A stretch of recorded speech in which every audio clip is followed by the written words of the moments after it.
How to fix unable to verify purchase error on Google Play Store. Hello guys, this is Atticus and welcome back to another tutorial video. In today's video, I will teach you how you can fix unable to verify purchase on your Play Store. Now before we begin, if you're new to our channel, head down below and hit the subscribe button so you don't miss out on our future videos. Also press the bell icon so you get notified for whenever we release a new video. Now let's jump right into it. So first, let's go ahead with some of basic troubleshooting, such as using or turning off your Wi-Fi, turning it back on, and if your Wi-Fi is not stable, use your mobile data. So whatever works, use that. If not, if both of those are fine, if your network is not an issue, you might have to go to your Google Play Store. After you're here, tap on your profile icon on the top right.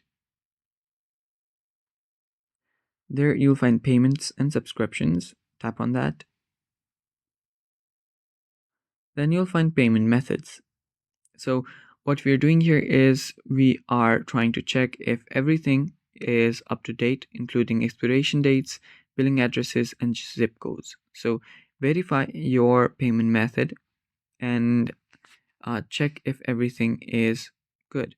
So you can add another payment method as well.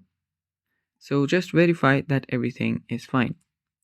If none of those works, if your payment method or payment details is all correct, and if you're still facing the issue, you might have to go to your settings and clear out the cache.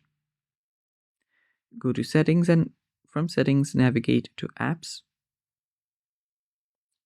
Go to Google Play Store. Head over to storage and cache, and then clear out your cache. After you've cleared out your cache and everything, try to restart your device as well. Press the power and volume up button together and tap on restart. And after you restart your device, your problem will be fixed. And that's it for today. Thanks for watching. Bye bye and take care.